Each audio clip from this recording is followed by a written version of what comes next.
Rewatching Gilmore Girls today showcases many of the biggest issues with both Lorelai, Lauren Graham, and Rory, Alexis Bledel, especially in their romantic relationships. While the TV show was about the relationship between the mother and daughter, the way they related to their boyfriends and partners throughout the series exemplified their deeper complications as characters. Though A Year in the Life, the short-lived Gilmore Girls revival was controversial for fans and audiences, it did address some of the characters' flaws that couldn't be ignored after the finale.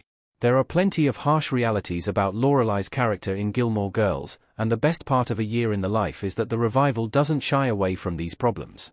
While she's a beloved character for a reason, Lorelai's issues are a large part of what fuels the conflict and action in Gilmore Girls. This makes for great TV, but it's just as exciting to see her evolve and realize how she can change to achieve the happiness she's been seeking. A Year in the Life allows her to address the problems she's been avoiding. Lorelai's fear of commitment was one of her biggest problems throughout Gilmore Girls. There's no question that Lorelai sabotaged many of her relationships. Most fans agree that Luke and Lorelai had to be endgame in Gilmore Girls, but the road to get there was difficult. From the early episodes, it's clear that Lorelai struggles to commit to any romantic relationships because of her desire for consistency in Rory's life. However, the deeper reason is her fear of being hurt, rejected, and not accepted for who she is because of the distance between her and her parents in her upbringing. This anxiety causes problems for Lorelai in every relationship, seeing her end things with almost everyone she gets involved with. Luke, Scott Patterson, waited a long time for Lorelai to see him and see their relationship's potential, and even when they were on track, Lorelai sabotaged their future at the end of season 6. Lorelai has moments of clarity, and she's not completely oblivious to her actions. Unfortunately, breaking out of this cycle is almost impossible for her throughout the series. In some relationships, like with Max, Scott Cohen, she wasn't in love. However, even with Luke, she struggled to understand why she couldn't go the distance, frustrating herself and audiences. Though Luke and Lorelai do end up together in the Gilmore Girls series finale, the patterns that Lorelai perpetuates throughout the show and her self-destructive actions are never directly addressed. Season 7 is almost as hotly debated as A Year in the Life, since the show's creator, Amy Sherman-Palladino, exited the series, and many of the plot and character development in the final season felt starkly different from the other installments. Luke and Lorelai slowly repair their relationship after she ends things with Christopher, David Sutcliffe, but they don't touch upon the root cause of their breakup. When Luke and Lorelai have their romantic moment at the end of Season 7, it's implied that they get back together and pick up where they left off, but there's no guarantee that they'll stay together. Neither of them has changed very much, especially Lorelai, and the fact that she left him for Christopher at the start of the season isn't properly explored and hashed out. One of the reasons that Lorelai went off with Christopher is that she knows their relationship will never work, and committing to Luke was a real emotional risk. A Year in the Life properly addresses Lorelai's commitment problem, 9 years later. This is one of the main reasons to watch A Year in the Life.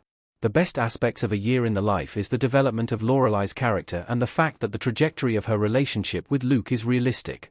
Though they've been together for a long time, when we catch up with them, the fact that they still haven't gotten married and Lorelai still has one foot out the door speaks volumes.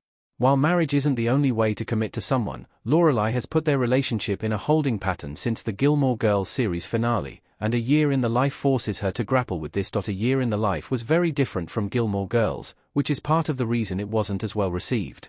However, the emotional journeys that both Lorelai and her mother, Emily, Kelly Bishop, go on throughout A Year in the Life are some of their best moments throughout both series. Sherman-Palladino knew that she had to take on the intricacies of Lorelai's commitment issues and her dynamic with Luke for A Year in the Life to hit home, since the finale of Gilmore Girls sweeps this problem under the rug.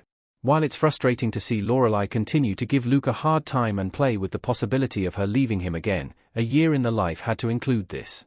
In the wake of her father's death, Lorelai is forced to come face to face with her own mortality and realizes that she's safe with Luke, and the risk of a relationship is outweighed by the reward.